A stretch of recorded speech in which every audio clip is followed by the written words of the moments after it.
In the year 2247, humanity had ventured far beyond the boundaries of the Milky Way. The United Interstellar Council, UIC, an alliance of over 1,000 intelligent species, was abuzz with whispers of the newcomers from Earth. Humans had made an indelible mark on the galactic stage, but it was not their technology, intellect, or diplomacy that had the Council members in awe. It was their biology. The discovery was made during humanity's formal induction into the UIC.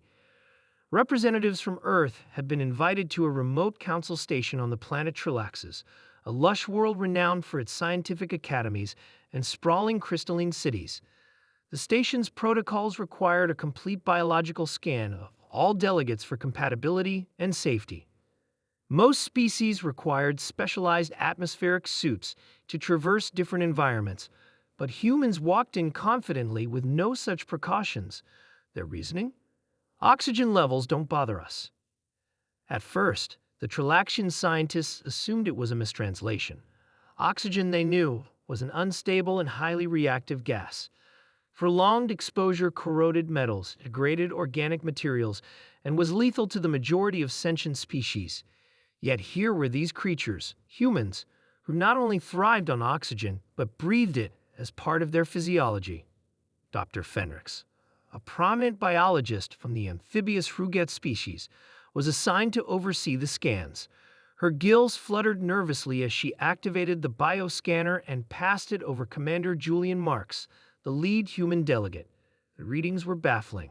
Marks' cells showed no oxidative damage. Instead, they seemed to utilize oxygen to fuel an intricate system of energy conversion, something that Fenrix had only ever observed in certain extremophilic microorganisms.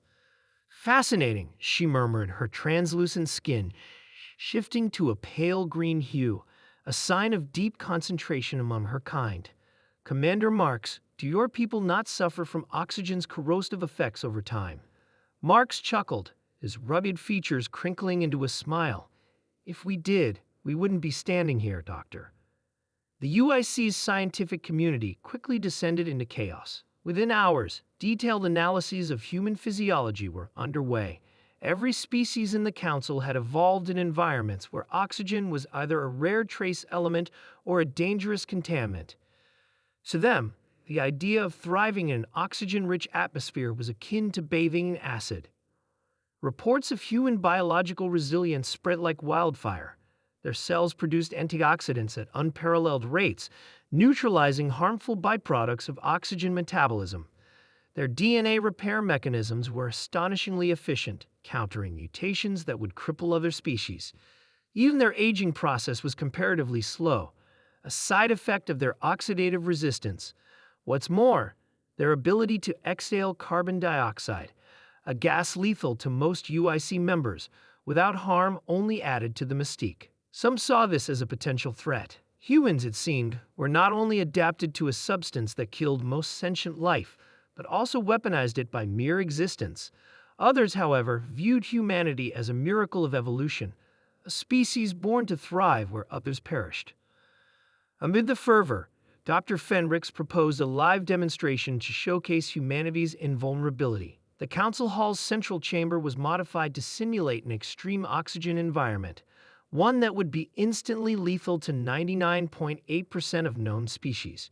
Human volunteers stepped in without hesitation, breathing the dense atmosphere with ease. When they emerged unscathed, the hall erupted in a cacophony of disbelief and admiration. But the humans were not merely content to bask in their uniqueness. They saw an opportunity to strengthen bonds with their interstellar neighbors. Using their unparalleled understanding of oxidative processes, they began collaborating with UIC scientists to develop medical advancements, such as oxygen-neutralizing treatments and regenerative therapies. One such collaboration involved the Nixalt, a gaseous species whose physical forms were composed of ionized particles suspended in a hydrogen-based matrix. For centuries, the Nixalt had been confined to sealed habitats, as even minute traces of oxygen disrupted their delicate structures. Through human ingenuity, a molecular stabilization technique was developed, allowing the Nixalt to venture beyond their enclosures for the first time in millennia. The sight of a Nixalt delegate floating freely through Trilax's crystalline halls brought tears, or their equivalent to many. Not all species welcomed humanity's influence with open arms. The Vraxar Dominion, a warlike reptilian race, viewed human resilience as a direct challenge to their supremacy. They believed oxygen's lethality was a universal constant, a sign of nature's boundaries. The fact that humans defied this norm enraged them.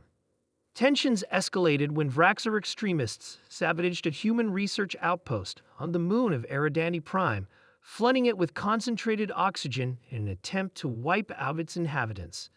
The attack backfired spectacularly. Not only did the humans survive, but they managed to repair the outpost within hours and broadcast a defiant message to the Dominion: "You can't burn what refuses to break." This act of resilience became a rallying cry for humanity. It was not a declaration of war, but a testament to their determination to coexist peacefully, no matter the odds. The UIC took note, and even former skeptics began to view humans as invaluable allies. Over the years, humanity's unique relationship with oxygen became a cornerstone of interstellar culture. Songs, poems, and artworks celebrated their blood of fire, as it came to be called. Scientific advancements inspired by human biology led to the eradication of several diseases and the extension of lifespans across the galaxy. Perhaps the most profound impact, however, was philosophical. Humans, a species born in a hostile crucible of oxygen and adversity, embodied the idea that life could adapt and thrive in even the most inhospitable conditions. Their journey from a fragile blue planet to the stars was a testament to the resilience of life itself. Dr. Fenrix, now a revered figure in the UIC, often reflected on her first encounter with humanity. During a speech at the centennial celebration of Earth's induction into the Council, she addressed an audience of billions. In humanity, we find a paradox, a species forged by what we consider poison, thriving where others wither.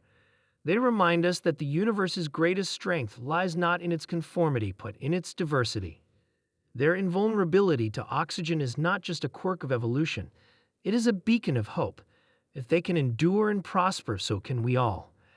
As the applause thundered across the galaxy, Commander Julian Marks, now an elder statesman, watched from the front row. A smile played on his lips as he turned to his fellow delegates and said, "Not bad for a bunch of oxygen addicts, huh?" And with that, humanity continued its journey among the stars, their unique biology forever etched in the annals of interstellar history.